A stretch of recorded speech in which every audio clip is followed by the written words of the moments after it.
In the days of Noah, a double curse was resting upon the earth in consequence of Adam's transgression and of the murder committed by Cain. Yet this had not greatly changed the face of nature.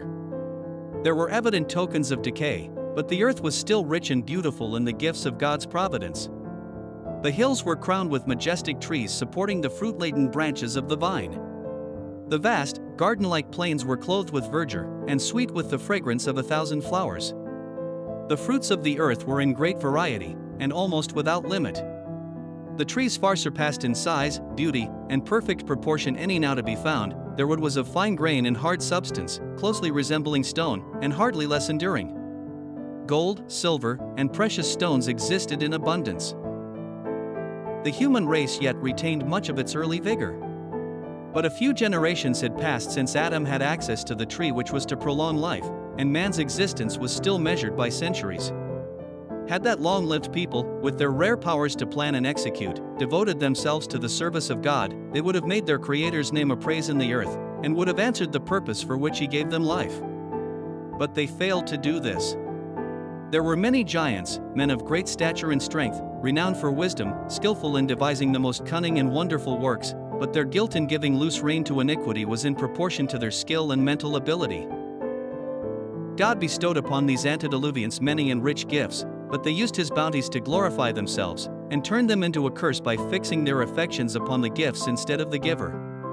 They employed the gold and silver, the precious stones and the choice wood, in the construction of habitations for themselves, and endeavored to excel one another in beautifying their dwellings with the most skillful workmanship.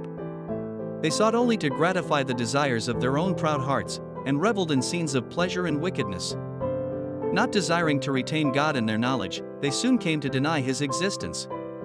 They adored nature in place of the God of nature. They glorified human genius, worshipped the works of their own hands, and taught their children to bow down to graven images. In the green fields and under the shadow of the goodly trees they set up the altars of their idols. Extensive groves, that retained their foliage throughout the year, were dedicated to the worship of false gods.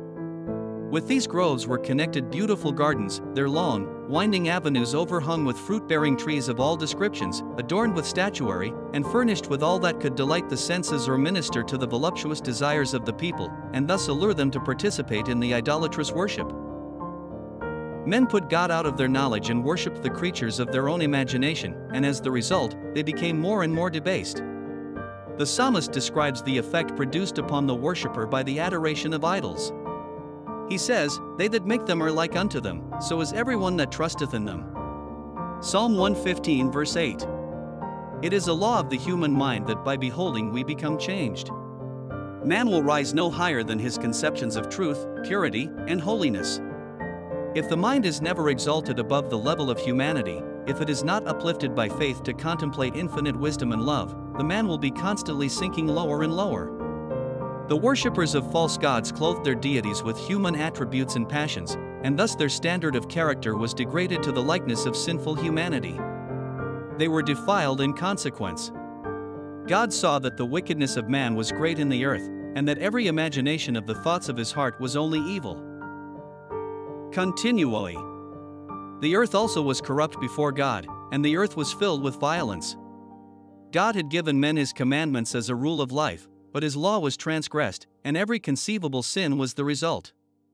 The wickedness of men was open and daring, justice was trampled in the dust, and the cries of the oppressed reached unto heaven. Polygamy had been early introduced, contrary to the divine arrangement at the beginning. The Lord gave to Adam one wife, showing His order in that respect. But after the fall, men chose to follow their own sinful desires, and as the result, crime and wretchedness rapidly increased. Neither the marriage relation nor the rights of property were respected. Whoever coveted the wives or the possessions of his neighbor took them by force, and men exulted in their deeds of violence. They delighted in destroying the life of animals, and the use of flesh for food rendered them still more cruel and bloodthirsty, until they came to regard human life with astonishing indifference. The world was in its infancy, yet iniquity had become so deep and widespread that God could no longer bear with it, and He said, "I will destroy man whom I have created from the face of the earth." He declared that His Spirit should not always strive with the guilty race. If they did not cease to pollute with their sins the world and its rich treasures, he would blot them from his creation, and would destroy the things with which he had delighted to bless them. He would sweep away the beasts of the field, and the vegetation which furnished such an abundant supply of food, and would transform the fair earth into one vast scene of desolation and ruin. Amid the prevailing corruption, Methuselah, Noah, and many others labored to keep alive the knowledge of the true God and to stay the tide of moral evil. 120 years before the flood, the Lord by a holy angel declared to Noah his purpose, and directed him to build an ark. While building the ark, he was to preach that God would bring a flood of water upon the earth to destroy the wicked. Those who would believe the message, and would prepare for that event by repentance and reformation, should find pardon and be saved.